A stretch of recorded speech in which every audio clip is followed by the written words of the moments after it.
Conservative. Constitutional. It's the Andrew Cooperrider Show, keeping you informed on what's going on right here in Kentucky.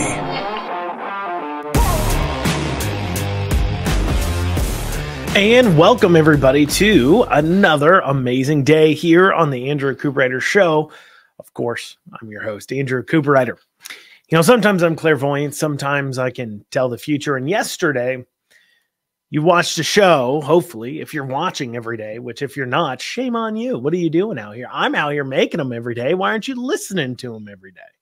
But regardless, if you missed it, I spent some time talking about the DEI issue towards the end of the show that is going on in our K through 12 education and how we've seen Senator Mike Wilson filed a bill dealing with DEI in colleges, but we hadn't yet seen anything dealing with the rampant DEI issue that we are spending way more money on as a taxpayer that's going on in our K through 12 education. Well, almost like a clairvoyant, as I got done recording that show, it comes out that Senator Meredith has put forward a bill to deal with DEI in our public schools, having a lot of the same language as the DEI out of college schools. And a lot of both their languages, by the way, is stealing language from a bill from Matt Lockett's bill in I think it was the 2022 session, where he was attempting to address critical race theory being taught in the schools. Because, of course,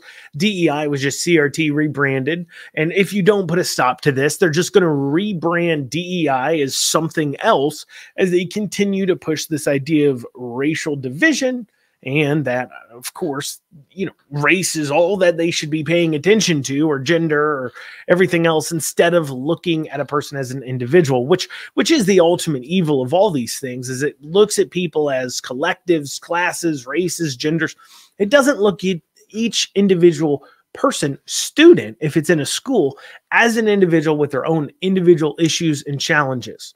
You know, a lot of times these DEI trainings, of course, will push forward these ideas like, well, you need to learn the culture and struggles of people if you want to somehow teach them. This is a big thing, you know, a cultural understanding, they said, which is always very interesting to me, because every time I hear that, I just imagine some white as snow teacher sitting in a classroom with a DEI instructor teaching them, I guess, cultures of minorities, which doesn't make any sense. We're all in American culture, and why does it matter if that teacher doesn't know the latest, I don't know, hip hop artist or the latest trends for them to teach you math? Right? We're all one culture. And that's the other thing too, looking at groups based upon racial, skin color, other things as simply cultures to be understood in order to be able to teach them things like math and reading.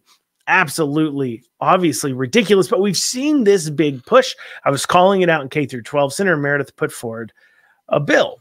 And, you know, this is where you got to know your history. And it's incredibly important, because right now, with what we see going on with these DEI bills and this push against it, I don't think there's a better example of political hypocrisy, I guess, or would it be rather politicians using issues, especially hot button issues that we are all really concerned about, in order to run cover for their own failures, such as, you know, we see this with abortion all the time, gun issues all the time, other social issues, you know, the LGBTQ issues, DEI issues now, where they say they're taking action on these things. Most of the time they end up being half measures, while they take quote unquote action, they continue to fund or push forward the very same mechanisms that have led us to have these issues in the first place. And there's no almost perfect example of this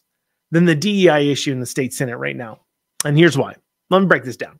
So in 2021, the legislative branch passed Senate Bill 10, where, by the way, Mike Wilson, who is the sponsor of the No DEI in Colleges bills, and of course he was a co-sponsor of that bill, along with Meredith, who's putting forward the DEI bill in K through 12 education. He voted for it, so they're both now sponsors of anti-DEI education while they're voting to pass Senate Bill 10. And what did Senate Bill 10 do? Well, in 2021, that bill, it created the Legislative Commission on Race and Access to Equal Opportunity. This was literally a DEI committee, a committee dedicated to pushing forward these DEI concepts. And I'm not exaggerating here. Let me play for you. So this was literally just a few months ago. This is from a show I did a few months ago on this committee, where they're receiving this presentation from the Chamber of Commerce. At least you think this wasn't a DEI committee. Here you go. We hosted our first DE&I Academy, which was a 3-day educational and interactive experiences for business executives, HR leaders, and DE&I professionals to raise awareness and provide actionable steps to embed DE&I in their respective organizations and business. So that was the Kentucky Chamber of Commerce making a presentation from their DEI sector to this committee. This was literally a few months ago. I think this was like 4 months ago, 5 months ago. It was not long ago. And they're making a presentation on DEI to this committee that was voted on and formed by the so-called Republican legislature in 2021. And how did they respond? How did the co-chair here, we're going to hear Representative Timoney respond. They respond by saying DE&I is awful. Did anybody call them out for how these topics are divisive? They're useless. They're a waste of money. I mean, when she showed, for those of you listening audio only, she showed a slide of organizations that attended their DEI summit, and several of them are either government organizations or funded by the government. And so what was the response? Here's Co-Chair Timoney's response. And I think that you all did a really, really good job there. And if we're going to wage a war on a 0% income tax rate, this has a seat at the table, clearly, without question. And I really appreciate that today. You really kind of gave me some talking points to be able to discuss that going forward. DE&I, it's socialism. And I get frustrated because it's like, no, there's value here, and I wanted to have more articulate points for them to help understand from my perspective, and you all provided those today. So I appreciate both groups today on that. Thank you, Chairman. So that was literally a few months ago in a committee formed by this legislature just a few years ago, receiving a DEI presentation, and instead of saying, look, that is crazy stuff, the same stuff that we need to be drafting bills and banning, instead of saying that, what did Timoney say? He said, this clearly has a seat at the table. If we want to get to a 0% income tax, this clearly has a seat at the table. How does that make sense at all? I mean, tell me, does that make sense to you? You know what? Tell me, if you can explain that to me, if you can explain how DEI somehow affects the 0% income tax, please, you email me, info@theandrewshow.com, because sometimes I do sit there and wonder, what the heck was he saying? I just have no idea.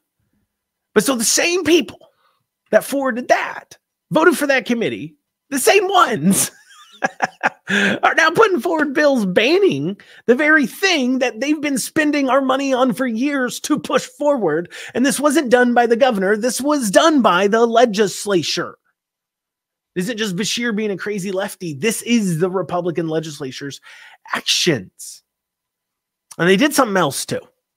So it wasn't just in 2021 they passed this, and then ever since then, that's all they've done when it comes to DEI, to show what hypocrites they are, or that they're clearly not truly principled people. No, they're being driven by something else. It probably has something to do with the fact that it's primary season for half the people in the Senate. We'll be going over that. What else have they done recently to point to just their double speak, the way they operate? And it's gross. It's disgusting. We'll be covering that after this short break. You're listening to the Andrew Cooperrider Show, your source for Kentucky politics. Want to reach out to the show? Feel free to email info@theandrewshow.com. We'll see you back here in a few short minutes. Lexington Overstock Warehouse is Central Kentucky's best source for stylish new home furnishings. Don't pay retail. With our low overhead operating structure and big name brands, we offer the absolute best values on new furniture for every room. Shop online anytime at LexingtonOverstockWarehouse.com or visit our weekends only showroom located at 156 West Tiverton Way. Right now, for listeners of this show, we're offering a special discount for our online customers. Use coupon code FREEDOM for an additional 10% off your online order today. Lexington Overstock Warehouse, low overhead equals really low prices. And you are back with the Andrew Cooperrider Show. For the break, I was going over how the same people who proposed these DEI bills, banning them in colleges and public schools, were also the same people that sponsored and voted for bills that formed a committee to literally forward DEI and encourage it in our government all throughout. And you know what? If they want to come out and say, you know what, we made a mistake, we shouldn't have voted for that committee, and we need to make a move to disband it. We did the wrong thing. We were moving in the wrong direction, and this wasn't the right thing to do. Well, then I would actually have some respect for them. But the chances they'll come out and the chances they'll file a bill to get rid of the committee are next to zero. But they didn't just take action in 2021 forming a DEI committee. No.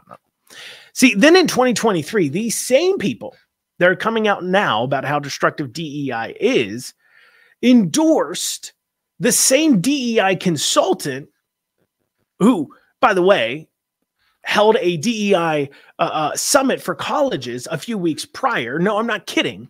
So these people, Mike Wilson, sponsor of the college DEI bill, and Senator Emeritus, sponsor of the K-12 DEI bill, just less than a year ago, they came out and endorsed O.J. Alika, my opponent, one of my opponents in the state treasurer's race, for state treasurer. Now, he lost greatly because he was a giant liberal.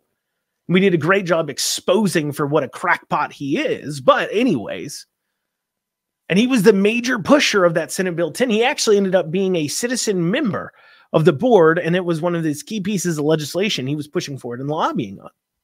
And so these two senators in 2023, just a few months ago, endorsed him for state treasurer. But right before they endorsed him, just a few weeks earlier, he literally held a DEI summit for college universities. That's not even a year ago. They literally endorsed a guy pushing for the same ideas that they think are so dangerous they need to ban them for public office with an R next to their name. Why? Well, why does this happen? They simply don't have political will. It's not about they're stupid. They should be paying attention. I mean, any of us who are paying attention, I sure hope the legislators should be, though they have done some things recently to kind of throw cast some doubt that they do pay a whole lot of attention. But any legislator paying somewhat attention should have seen how dangerous this was. I saw how dangerous it was. You probably have seen how dangerous it is. You probably were recognizing that this type of critical race theory, DEI nonsense was a problem, especially considering back in 2022, there's bills pushing it forward, right? But yet, not only did these legislators vote for that bill, not only did they endorse DEI consultant, same guy who wanted implicit bias training for all K-12 educators, that's something else he lobbied for. They couldn't realize this stuff was all awful and racist. And now suddenly they find themselves with the political will and knowledge to fight against the very same thing they've been funding and pushing forward for the past several years. You know why? Because it's primary season.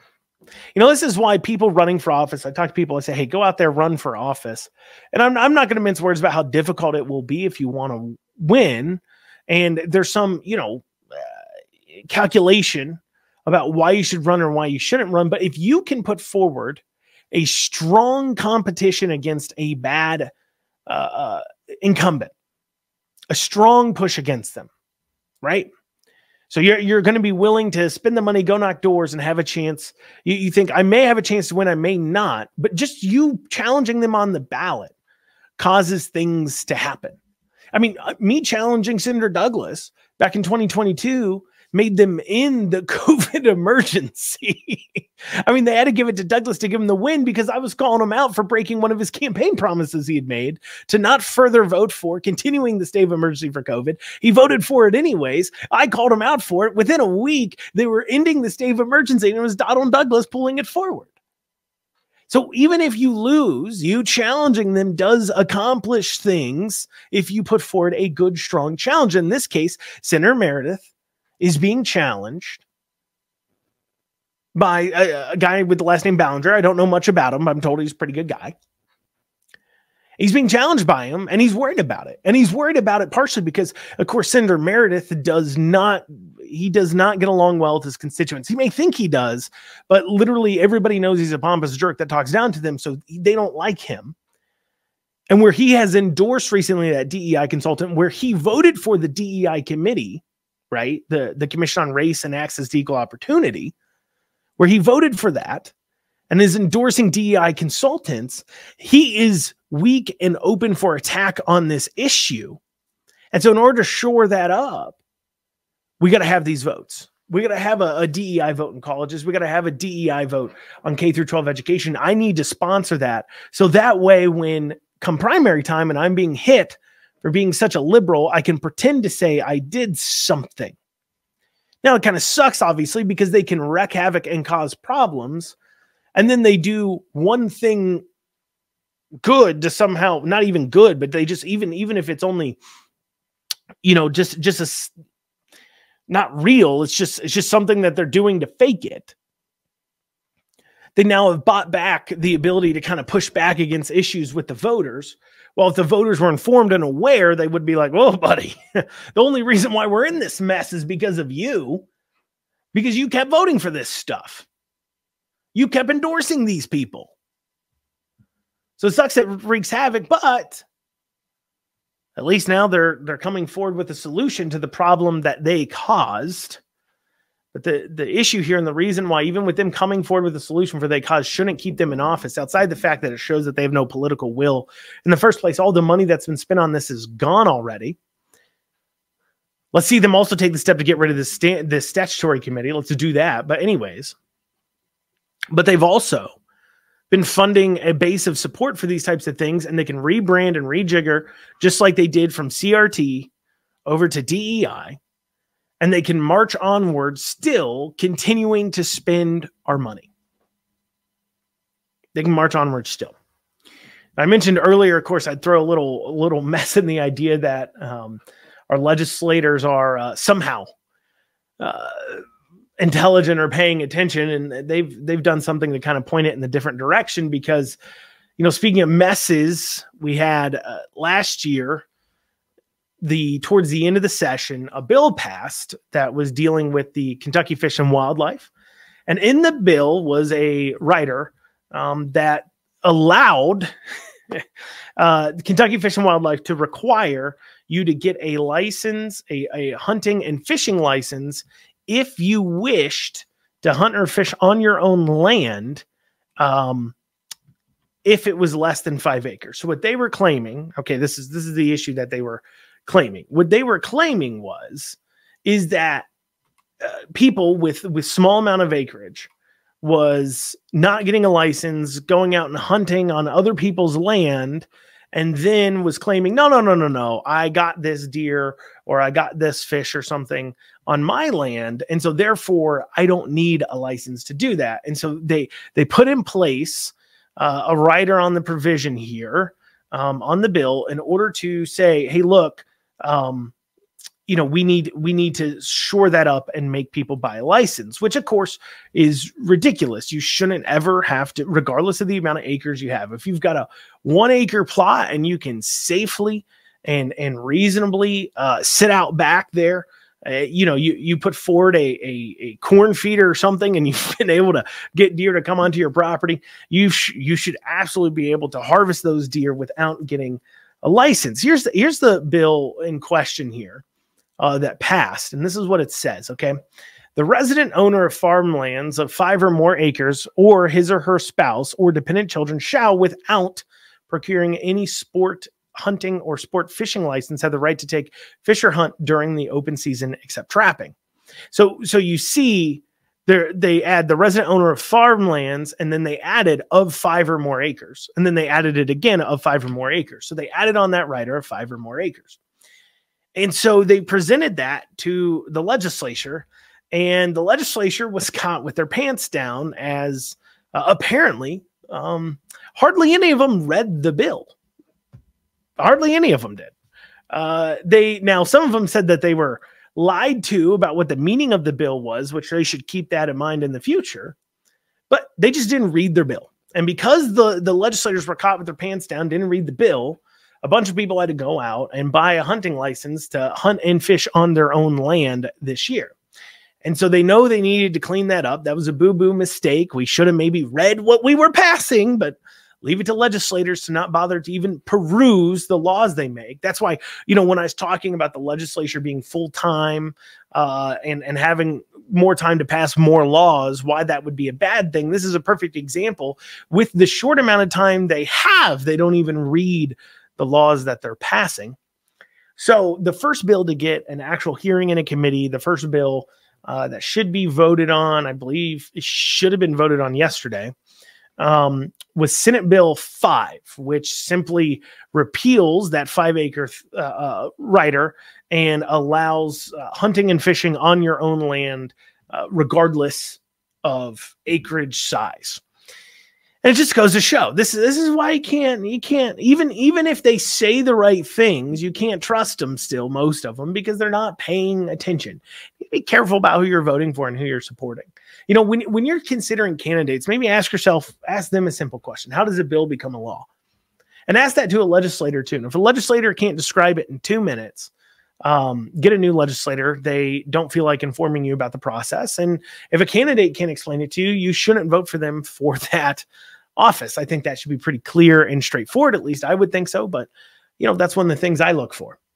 Well, coming up after this, Beshear has formed a new PAC. We'll talk about that. And then Senate and House leadership was on KET tonight. We have that coming up still in this episode. You're listening to the Andrew Cooperrider Show, your source for Kentucky politics. We'll see you back here in just a few short minutes. Listen up, my fellow business owners. You need to get your cybersecurity and IT support under control. Reach out to the folks at Amston today. Call 859-300-0087 or visit amston.com. It is no secret that cyber attacks have become a constant threat, and you need to make sure that your organization is protected. Amston has over 30 years of experience working with businesses and governments alike. Call 859-300-0087 or visit AmstonAMPSTUN.com today. Well, y'all, it's becoming ever more clear that Andy Beshear is gearing up to try to make a run at the presidency. Potential, maybe he thinks vice presidency first, then steps up to presidency. But it's pretty clear Andy Beshear is trying to certainly test the waters for it. And we have evidence from this. We have a big story this week. A lot of people talking about it all across the country. That is, Andy Beshear has put together what's called like a leadership PAC. He's put together his own PAC to help, quote unquote, candidates all across the country in difficult races that want to do the right thing, not just because it's politically right, and cut through the division with our political system that's in place. And so he's putting this PAC together in order to, quote unquote, help people in those races. Now, first off, it's funny that he ran on there's no red or blue in division. And I want to take an over under, like a bet. Like, what are the odds somebody would give me? Not that I gamble, and I'm not encouraging you to either. But what would be the over under odds that a single dime out of this PAC ends up in a Republican's campaign? I mean, Beshear claims it's not red or blue. It's just about doing the right thing. But of course, if he forms this PAC and he only donates to Democrats, it doesn't leave much to guess that clearly he's full of it. Clearly he's been filling us full of a pack of lies this whole time he's been running for office. It was nothing but campaign chatter. It was nothing but pillow talk to get you to vote for him, a blue, when maybe you're more drawn to voting for Republicans. And this red or blue divide, he will continue. It will be there. I guarantee it. I would be willing to take some pretty good odds that not a single dollar ends up in a single Republican's campaign. But besides that, why is he forming this PAC? What's its purpose? Well, it's a fewfold. First, what he's testing the waters for is seeing what his fundraising capabilities are for a presidential run. It's several, of course, $1 million to even get started to run for president. And he's looking for it. He's got about 2 years, 3 years or so before he really starts to travel around a little bit more. We'll start to see him do that, of course.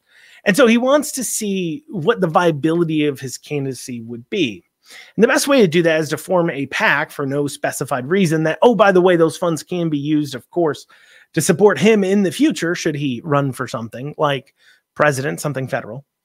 But to see what his fundraising abilities are across the country, if he can get you to give money to him just because you like him and you want to see him succeed into the political future, and I'm sure his pitch to private donors might be, hey, look, I'm thinking about running for the presidency, so throw a few bucks in here so I can make my case, that'd be great. That's a big part. That's a huge part of the reason why. This allows him to fundraise for the presidency without declaring for the presidency. But it also, if he does give it to candidates and maybe gives it to some, can buy loyalties. The deals can be made. Hey, you will support me as I run for president, and I will flow maybe a couple grand into that campaign for you. That's how that wheel gets greased, don't you know? Money is the grease to the wheels of politics, it seems. And so it's just more evidence. Like I said, Andy Beshear's gearing up for a presidential run. It's going to be awful. He's probably going to be misusing tax dollars like crazy to travel around the country. You just kind of got to get used to it because this is how our political system works, apparently. So there you go. He's testing the waters. We'll see what happens. I hope nobody gives him any money and he decides he's not running for president and he retires off somewhere, but that's probably not going to happen. Now, KET, a few days ago on KET, on Kentucky Tonight, we had the leadership of both on the Democrat and Republican side of both the House and the Senate doing an interview with Renee Shaw there, talking about legislative priorities for the year. Now, there's some discussion that goes on. This first clip I'm going to show you is President Stivers, Senator Stivers, who's the president of the Senate, talking about education and what they want to do with it. Take a listen here. Talk about universal pre-K and daycare. Mm-hmm. I'm not a big supporter of universal pre-K, but we know we need to strengthen our daycare opportunities because that's a huge impediment for individuals to get back into the workforce. So I think everybody knows we need something in that realm. It's what I always talk about, what it's going to look like. That's one that I think there's potential of talking about how we get to a daycare model.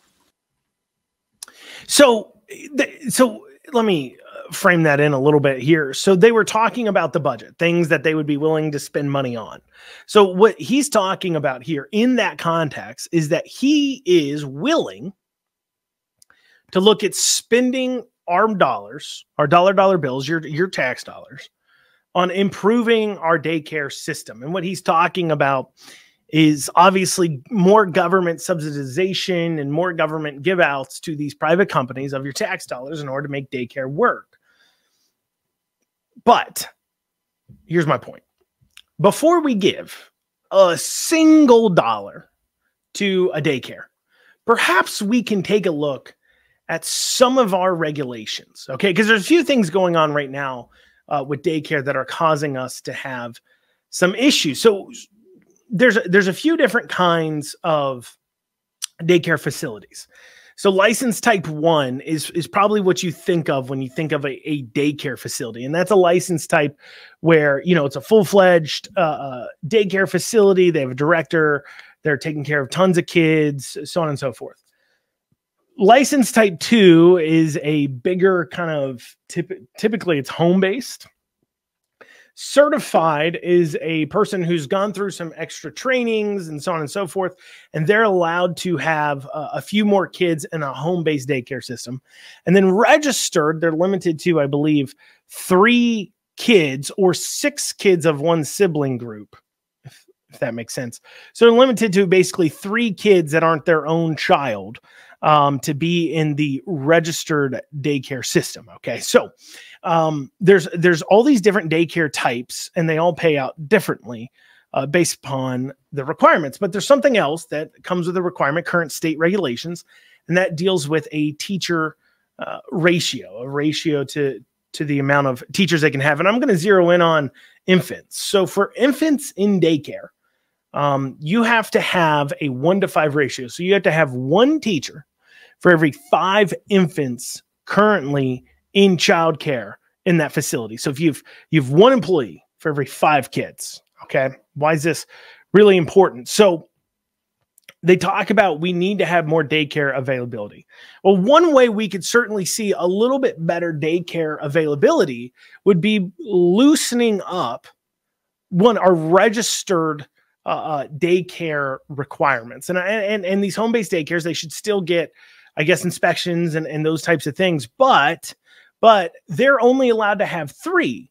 But remember, if you go to like a full-fledged daycare, they're able to, and these are just my opinions, okay? They're just informed by, if you have opinions you disagree with what I'm saying on these daycare issues, please email me, info@theandrewshow.com, and give me your opinions, your thoughts on it. But, you know, I believe a registered should be allowed to have 5 because there is no requirement. There's like none. You have to have a high school diploma. You have to not test positive for tuberculosis. You have to not be, of course, a sexual offender, criminal history, those types of things. And you're allowed to look after 5 infants in a licensed type 1 facility. But if you're in your registered facility, you can only look after 3. So by upping it and allowing them to have 2 does a few things. First, it makes it into a more accessible system. Because when you're looking out, especially in the rural areas, there may not be a whole lot of daycares, and people are looking for these home-based service options. And so by loosening that up, allowing them to have 2 more infants each, for an example, would certainly, allowing them to have as many kids as you're allowed to have if you had just 1 employee per the same ratio there, I think could go a long way. Maybe you say, look, there's some danger to that. They should lower for the XYZ reasons. I hear it. But there's another thing that goes into it, and that's the payouts. And we'll be covering that after this short break. You're listening to the Andrew Cooperrider Show, your source for Kentucky politics, covering daycare payouts after this short break. 859 Print has local service and low prices. I personally have done tons of business with them, and I can tell you, whether it is getting things printed off, sending direct mail, making business cards, buying TV ad time, digital marketing, they can do it all. And as a special for listeners of this show, they're offering 10% off any and all print services using code RIDER2024. That is code RIDER 2024 for 10% off. Check out 859 Print. You'll be glad you did. And you're back with the Andrew Cooperrider Show. Before the break, we were going over Senator Stivers talking about spending our tax dollars in order to help with the child care problem. And my assertion is there are solutions we can put on our problem-solving hats and and help address our child care situation without needing to spend more of taxpayer dollars. And one of the things I brought up before the break was that we could adjust our ratios, allowing slightly more kids per teacher, but also in the home-based alternatives, like we see in the rural areas where somebody's offering daycare services out of their own home and as residence type style, allowing them to run with pretty similar ratios as a typical daycare facility instead of restricting them down. So that was one suggestion I put forward, because there's another problem here. And this is why, especially in those rural areas, you're not going to see a lot of daycare. So when we look at the Cabinet for Health and Family Services, I'm just going to look at Fayette County, and we look at their maximum allowed payout. So the other issue is that large parts of daycares become so hugely subsidized, and the government pretty much puts a cap on how much they're willing to pay per day. And so a lot of times that pretty much dictates what the cost will be, that they will charge that amount to everybody, regardless if you have government subsidies or not. And that is the solution.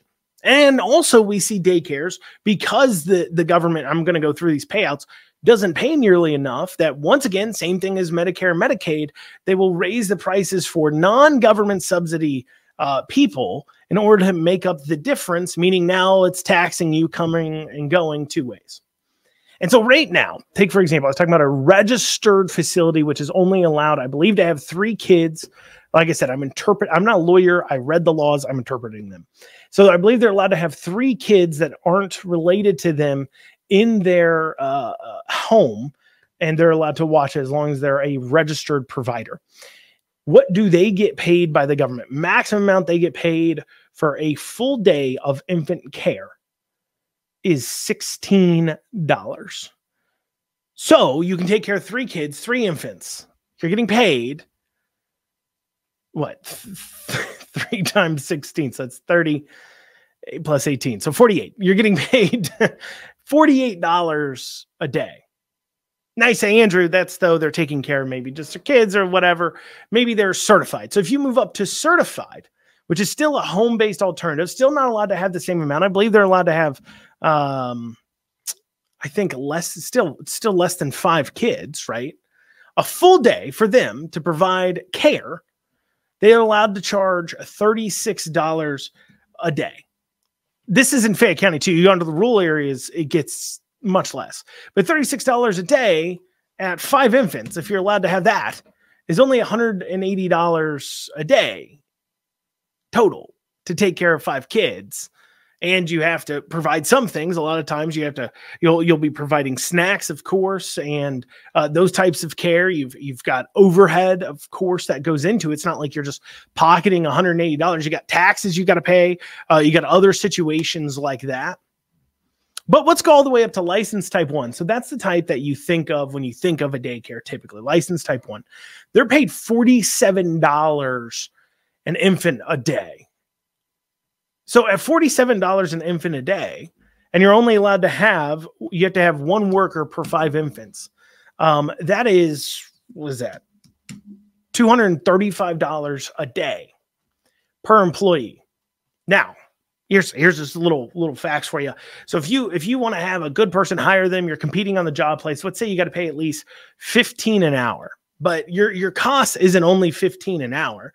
As a childcare provider, no, so you see, you have payroll taxes that are charged by your local governments, your state governments, so on and so forth, and you have to pay those too, and that adds an expense as well. So now you take that 15 and you want to up it by about 30%. You got about a 30% more markup.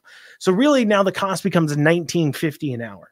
And at $19.50 an hour times 8 hours, that's $156. You say, well, hey, that's okay. You're still making $100 in profit per employee. But remember, you've got rent.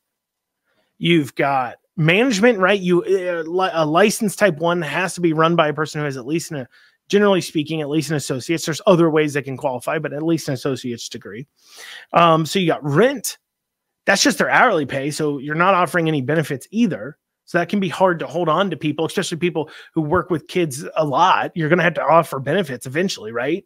And so you boil that down. It's just, there's not a lot of meat on the bone. There's just not. And so they end up either having to charge other people more, or they just can't really provide it because they can't find people to work for the amount they need to in order to be able to scratch out, make a living offering these daycare services. And so what can we do to change that without spending another dollar? Because I was just talking about payouts. And you're like, look, they can't make a profit on it. And I don't like saying it, right? But perhaps we can offer some exemptions on payroll taxes to these daycare facilities, right? Perhaps we can offer some opportunities in order to lower their costs. I already said adjust the ratios, but the regulatory costs that are on all of us and our cost to do business, like our taxes, like our payroll taxes, like those other things, could certainly be something to look at. But that's not giving them dollar bills, but that's what Stivers was talking about. So there's just some options there, something to consider. And like I say, you can disagree with me. Email me info@theandrewshow.com. If you think I got it way wrong, that's okay. Just taking a stab at a problem and offering up solutions that nobody seems to want to talk about. So here's another thing. Another funny moment here. Senator Neal, Democrat and minority leader in the Senate, shows us exactly why Democrats suck at handling funds. Let's take a listen to what he had to say in this KET interview. Should be taken out of the rainy day fund to do whatever you think bold investment should be done. Well, you talk about analysts that deal with money that get down to those kinds of nuts and bolts. But the fact of the matter is that we got a ton of money in the rainy day fund. So let me frame it what he said. Let me add context. So he was going on about how we've got all this money in the rainy day fund and it needs to be grabbed and appropriated and then used to fund whatever boondoggle Democrat program he can think of. And and so Renee Shaw asked, okay, so how much of the rainy day fund do you think you should spend? And he goes, I don't know. I'm not an expert. I just know we should spend more. And that is a typical Democrat. We got a ton of money. Let's spend it. You know, they don't bring any numbers to the table, especially when it comes to education, right? They never bring a number of how much money do you need? How much is this going to cost? What is going to be the long-term cost of this? What dollar amount do you need in order to achieve this outcome?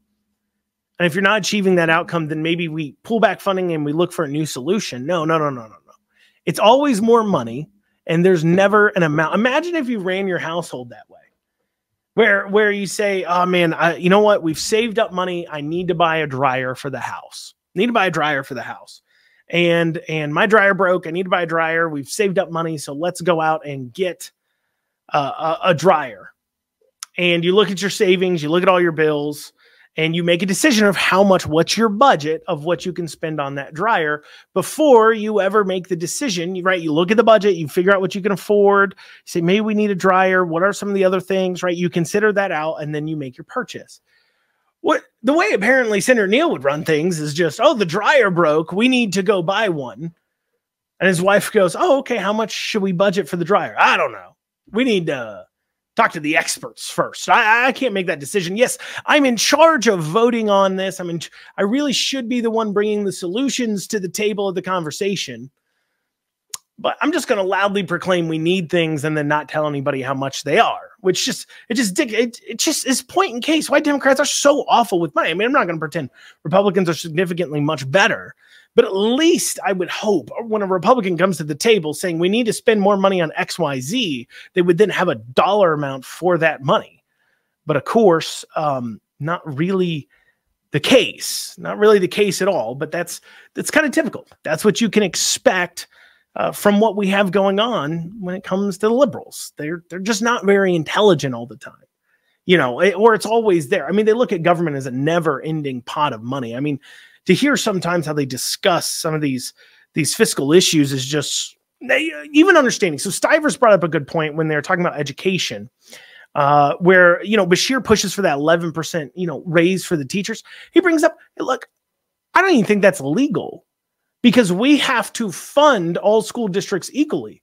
But what Louisville pays a teacher, or Oldham County, I guess is the highest paying, is they brought up what Oldham County pays teachers and what, Hazard pays for teachers. Well, completely different. And so handing out across the board 11%, you're going to give more money to Oldham County than you're going to give to some of the rural counties. And that's illegal. That's inequitable funding. You're not allowed to do that. Well, y'all, that's what we got time for today on the Andrew Cooperrider Show. Thank you all so much for joining me. There's more I wanted to say on this KT show. We'll be covering that tomorrow, of course, right off the top. Until then, we'll see you tomorrow. Have a great rest of your day.